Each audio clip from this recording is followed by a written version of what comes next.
Mark Carney and his team have completely flipped the script when it comes to trade negotiations with the United States, and it seems like the Trump administration expected that, because now the Canadians are apologizing and begging just to try to get a deal done, totally betraying their voter base. Some of them are already selling their houses down in the States and don't know how to react, but they are trying to rewrite history, and we are watching that happen in real time, especially when it comes to some of their new factory announcements and how they plan on dealing with the United States. But that's not the only example of them rewriting history in this video. It's going on right now. But we're not going to let them off the hook, because until Canadians are willing to call them out, we will not fix the economy. We will not fix the relationship with the United States. There's a lot to talk about in today's video, some funny stuff too. So let's get into it. Into some very brief updates from last week's story showing that we were correct. Let's get into it. Hi, Prime Minister. Mackenzie Gray with Global News. Did you apologize to Donald Trump about Ontario's anti-tariff act?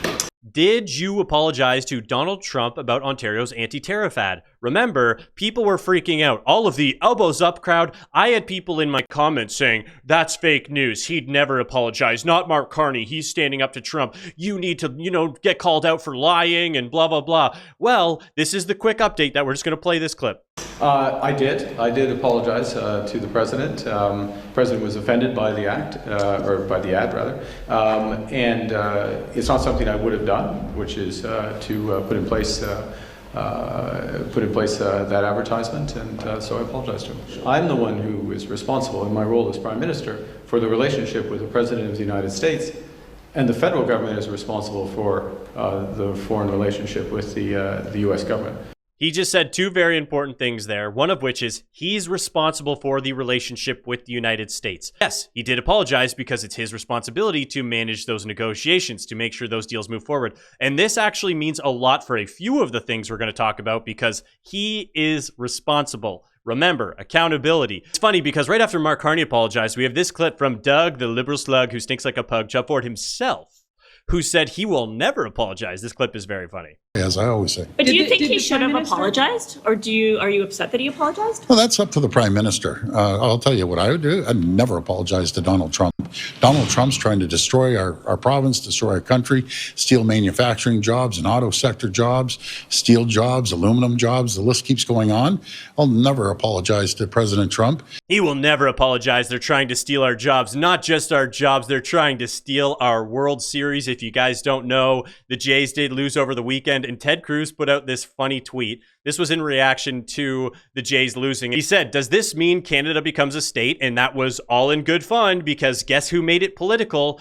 All of the mainstream media who said Canada needs this win. The Jays are fighting for Canada. Canada decided to make the World Series political about Canada-US relations and the trade war. So he comes in with a clearly lighthearted joke, playing off the memes that were happening, and the Canadians go right to pearl clutching. This is why Canadians are boycotting American products and vacationing elsewhere. What a loser. And this guy says, exactly, so disrespectful. Guys, you made it political. Everybody else said it's guys in tight pants whacking a ball around. Don't take it so seriously. You made it political. You made it political. It never had anything to do with trade. It's so funny. This is classic liberal Canadian behavior. They create the problem and then go, why are you trying to hurt us? Speaking of which, we got confirmation that BC Premier Eby will not be launching their provincial anti-tariff advertisements in the United States. And this tweet is from Melissa Rogers, and she said, I think the 10% tariff increase was a wake-up call. So here was his response. For the sector. On the advertisements, we've committed to the federal government that when the time comes to be speaking directly to Americans, we'll do it in partnership with them. We will not be running the ads by ourselves. We'll make sure that we're in line with strategy going forward. And that is a recognition on our part. He made the point there. They're deferring to the federal government because the federal government is responsible for the relationship with the United States, for the relationship with China, for all of the trade agreements, for everything that's getting done. The federal government is responsible. That's why it's so frustrating when we also have this clip of Mark Carney, and this is from Stacey Manette. She said Carney is actively courting China a mere 6 months after saying China was the biggest security threat to Canada and Canadians. A reporter asks him if he still thinks that, and he gives his classic Carney answers, and then he tries to somehow shift the blame to Pierre. Let's get into this. Next question. Hi, Prime Minister. Sarah Ritchie with the Canadian Press. If you cast your mind back to April during the election campaign, I know it feels like a long time ago for me, you told Canadians that China was the biggest security threat to this country and to Canadians. Do you still believe that to be the case? I think we have to manage all our threats. There are a number of threats from a country mentioned, Russia. We've non-state actor threats, which are material. I guess, one of the advantages of having your security clearance is you're better informed about some of the threats, and I highly recommend that anyone either in the position of responsibility or seeking it has their security clearance. So basically, he's asked a question about being a hypocrite. He has no answer for it, and then says, well, that's why you need your security clearance, and I recommend. Pierre is not in charge. Pierre is the opposition. You are the one making the decisions. So you don't get to pass the buck to Pierre as if he's the one changing the relationship with China. And you guys know I'm critical on Pierre all the time, but I'm obviously going to defend him when this is clearly not his fault. This is clearly Carney not being able to answer. And this is what they do. They try and just subvert everything. They try to flip everything and then they lie. And we're going to get into this clip and watch it right here where Tim Hodgson, the resource minister, tries to lie to the mainstream media. This is a complete lie. It is a bold-faced 180. These are the stories that have to get in front of all the liberal Canadians. So when they take their marching orders, you can go, look, you took your marching orders, they flipped the script on you, they lied, and we'll get into a video after this on how this is affecting people personally. When you talk about a wake-up call, I did want to also ask you on this. I sped this up 1.25% because it's kind of longer, so I want to cover a lot of stuff. Issue, because it does appear that we are closely aligning ourselves to the United States, not just with the announcement that you made today, but also the U.S. government has taken an ownership stake in 2 Canadian critical mineral companies. There's a recent deal that'll see Cameco again give the U.S. government increased access to Canadian uranium. Why are we handing the White House so much of our leverage with these strategic assets? Let me repeat for your viewers again, 26 different deals. Okay, once again, liberals spouting off nonsense. 26 different deals. I brought them up. We'll get into some of them, including all of the major mineral deals, because there's some billion-dollar deals we got to get into. With 9 different countries, with every single G7 country, along with other allied countries from 4 different continents. The vast majority of those deals were with countries other than the United States. The United States did participate in that. We want them to. We believe in multilateralism. We believe that our supply chains will be more robust if we have many off-takers, not 1 or 2. And this is a win. So I fundamentally reject your premise. What we are doing is aligning ourselves with the G7. We are aligning ourselves with a multilateral approach to solving this problem. Well, let's get into the largest project that they announced, because he's going to get into it in a second when he says, oh, it's $6.4 billion across all of these projects. Well, I brought up a lot of these projects. Some of these projects include research, not actual deals, not actual manufacturing, include research. And the biggest one that they're trying to say is such a huge deal is Vianode's synthetic graphite facility in St. Thomas, Ontario, which we have an article on. On top of taking credit for just research, they're also counting Canada and Australia signing a joint declaration of intent on critical minerals cooperation. So basically, it's a declaration of intent that they'll be working together, but nothing tangible was actually announced. So we got research, we got declarations of intent, but then we got this multi-billion-dollar project that they want to brag about, and that's Norway's Vianode to build synthetic graphite plant for EV batteries in Ontario. So after everything, we know we set $52 billion on fire when it comes to EV projects. We are doubling down with another EV project, but this one gets so much worse when you get into the details. Vianode originally planned to launch production in 2027, but slowing US EV demand had delayed it, Straub said. Automakers are backpedaling hard on US EV plans following the expiration of a federal tax credit for EV buyers on September 30th. Here's where there's another very important detail about them rewriting history, trying to take credit for things that they did not do. In January, General Motors signed a multi-billion-dollar agreement for Vianode to provide synthetic graphite anode materials for EV batteries, but on Wednesday, GM said it would cut US EV and battery production and factory jobs in Detroit and Ohio. So a few key takeaways there. 1, yes, it's a multi-billion-dollar project getting billions in government funding, so that's great. Two, this was announced back in January. They had been in discussions for years. So they're trying to take credit in the last couple months. They're saying, oh, it was an announcement from October 31st. It's this new plant. It was announced in January, which means it was planned for years before that. So not only are they lying, on top of all that, it's for the EV industry, which is getting abandoned by GM. So we'll see if that factory ends up in production at all. And if it does go live, how long is it going to last when GM and all of these other companies aren't going to have high EV demand?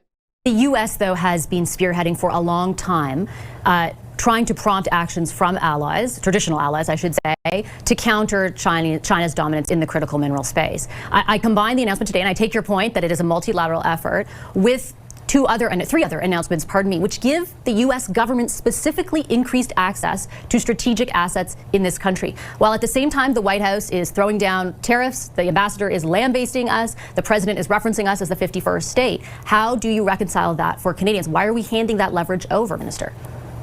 So let me give you a little bit of a history lesson. How condescending do you have to be to have one of Canada's top political reporters? She covers macro. She's aware of all of this. Let me give you a little history lesson, and then proceeds to lie. Every once in a while, Vasi pushes back. This is one of them. I wish she asked better questions more often, but she doesn't like that he talked down to her here. For the last many years, people have been talking about the challenges of critical mineral supply chains. It was our prime minister. It was our prime minister who was the head of the G7 in Kananaskis in Alberta who said Canada will take the lead. Canada proposed a critical minerals production alliance. It was a Canadian initiative. We got the agreement of the other G7 countries. We suggested the other countries appoint critical mineral envoys, which they all did in response to our request. You know what? I'm happy to see it because I want the Americans to feel comfortable enough to invest in Canada's critical mineral sector so that they can protect themselves. We can build Fortress America. So here he is lying, being like, no, the Americans aren't actually doing anything. We got these billions in other projects. Yeah, projects already announced that you're lying about, bud. I think that's a great example of Canada punching above its weight. Thank you, Minister, for the history lesson, but it doesn't address the substance. That was when she, thanks for the history lesson. Of my question around why we are allowing the U.S. government, not U.S. companies, the U.S. government, increased access to strategic assets at a time when we are engaged in a trade war, at a time when the Prime Minister has specifically said the relationship as we know it with the United States as far as economic and security interdependence is over. Is that? She called out Mark Carney's direct quote, which we will be doing with other quotes, including from the actual Liberal Party of Canada website. Not the converse of what your party and your government has told Canadians. Again, I don't think you have it. It's accurate. We have never said we don't want to trade with Americans. Americans have been great trading partners. What we've said is we want to diversify and grow our trading relationships. Actually, you're missing a very, very important word. You didn't want to diversify and grow. You actually wanted to diversify away from the United States. And that was a main talking point. It's actually still here on the Liberal Party of Canada's website under their announcements all the way back in March. And he specifically said on their website, this will build one Canada economy and diversify our trade away from the United States. So not only did he say the relationship was over, he said we're going to diversify away from the United States. So thanks for lying to us, Tim. Thanks for rewriting history, Tim. Thanks for betraying your voter base, Tim. Thanks for screwing over Canadians, Tim. What the Prime Minister has said is we will significantly grow our trading relationships with other allies who share our values. What did we just do? We just announced 26 deals with 9 different countries, including every single G7 country. Nonsense. We are doing what we said we would do, which is diversify our trading relationships, grow our relationships with our allies. That is what we've said from the very beginning. That's what Canadians expect us to do. We are not proposing to shrink our relationship with the Americans. Yes, you were. You absolute fraud, you dunderhead, you dweeb. You are lying to Canadians. You're lying to your voter base. We are proposing to grow our relationship with others. Are you sure that you and your party colleagues have never said that you're proposing to not keep the relationship where it is with the United States? Because I remember the Prime Minister saying our old relationship we had with the U.S. based on deepening integration of our economies and tight security and military cooperations is over. That is the message, with great respect, Minister, that Canadians received during the campaign and after. I understand that what you did today is about multilateralism, but not everything on the critical mineral file falls into that category. And the examples I provided are about deepening the relationship with a White House, with a U.S. government that has taken direct aim at our country. Listen to him double down on the lie. We have said is a reality where we put all of our eggs in one basket. where 70% of our export trade is with one country is not in our long-term interests, and that we want to continue to have a good relationship with the United States. They are our largest trading partner. We want that relationship to be strong and robust. The Americans have decided they're going to change how the international trading system works. That's their decision. We are going to respond in ways that are good for Canada, and that means we are going to grow our relationships with other like-minded allies. We are going to reduce our dependence on one particular customer. I can't believe he doubled down on the lie when all of the statements use words like rupture, over, moving away from, finished, won't go back to normal. Canada has to build just example after example of saying we are done with the United States. So much so that Canadians are boycotting the US and starting to buy from other countries just so we can get away from working with the United States. When I've said many times, let's keep the relationship with the US, let's get a deal and also diversify away from the United States. Not say we're moving away from the United States. You're trying to retroactively make that point now, and it's not hard to find article after article with them quoting that we're moving away from the United States. But based on those statements, we actually do have some live liberal reactions to Tim Hodgson speaking. Can either believe it or they cannot believe it. I don't give two f***s, but I am telling you right now, that motherfucker back there is not real. So it seems like the elbows up might be in a state of denial when it comes to the US, especially when we have videos like this coming out of Fox News that says Canadians look to sell Florida properties due to tremendous volatility with tariffs and the economy. And one of the other reasons is for personal reasons because of all the anti-American sentiment that was driven in Canada. They ran an entire campaign. Now all of the liberal boomers who have houses down in Florida took their marching orders and they've been selling because of reasons that are not real. And then very importantly, on a personal note, they feel like there is this perception that they don't feel as welcome in the United States.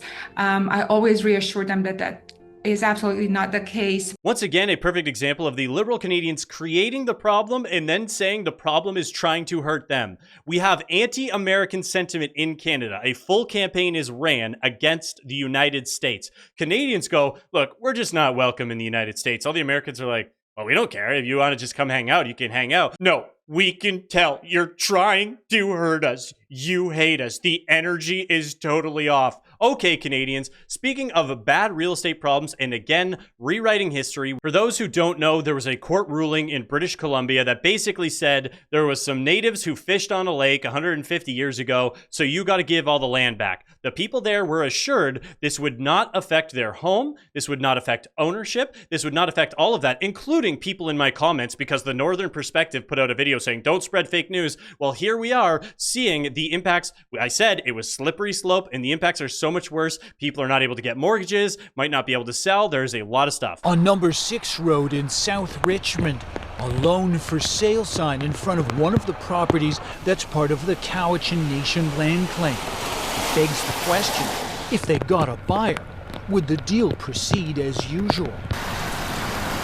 A canvass of the neighborhood Friday revealed some residents were confused about the status of their properties following this summer's court case and a recent letter from their mayor.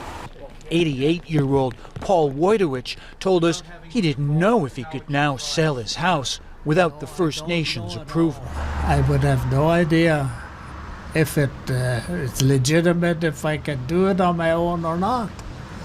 That's the very big question right there. Is the big question, especially because that 88-year-old might be getting the news that his house is now worth essentially zero. The Cowichan lawyers have said that if you do want to sell the house, it will now require permission from the Cowichan Nation, allegedly, so much so that we have Canadians, this is from Juno News, and he said his mortgage renewal was denied because of these active claims that are going on. But I also have to call out this guy's mindset because his actions are a perfect example of why none of this stuff will get fixed and why it will only get worse. It's just about land rights, your fee simple rate. It's what I paid for. That's what it's all about for me. I want to keep what I paid for. Or someone can buy me out. Have you looked into what this means for reselling or getting a loan or anything like that, or is it all too soon? I haven't looked at anything like that yet. How long have you lived here? 1975. I grew up in Richmond. I elected that guy. Do you have a mortgage on your property here in Richmond? I do. Have you spoken to your lender? I have. And what have they told you? They are not renewing it. Wow. So when Northern Perspective put out their video and a bunch of fans came over, got mad at me for saying this could get worse and that the implications were much worse than the settlement originally sounded, here we are. This gentleman can't renew his mortgage because the bank's going, we don't know if we even want to touch that. Can you take us back to when you first found out? I'm assuming it was a letter or online? There was a letter that came in the mailbox. What was going through your head?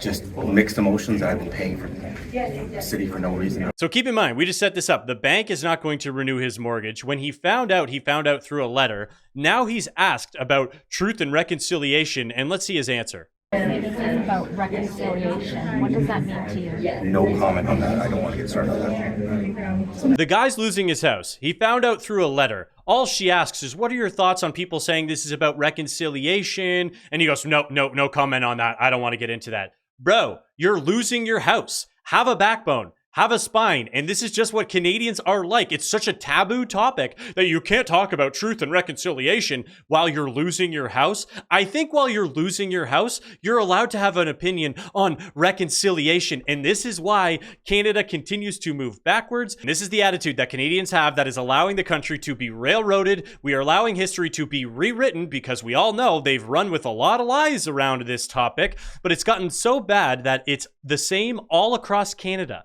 Universities have prioritized Indigenous candidates for both jobs and student slots. Manitoba is working on mandating land acknowledgement policies for schools. In Ontario, grade 11 students in the biggest boards will no longer study classics in English class. This has been replaced with a full year of Indigenous literature. But there's always more reconciliation to be done. Guys, if a Canadian who is about to lose his house cannot weigh in on reconciliation because he's scared about the discourse around it, he's scared about the blowback, then Canada will not be able to move on. The students are about to get completely brainwashed, no longer going to study English classes just so that we can rewrite history yet again about the Canada Indigenous relations. We are just making up stuff as we go along, and if we cannot exist inside of truth in Canada, there will be no nation. Canada will fall apart. I want to fight for the nation of Canada. But until Canadians are willing to accept objective truths, like we don't need to give all the land back, mass immigration, Operation Curry Bomb is very bad, and that we need to get a deal done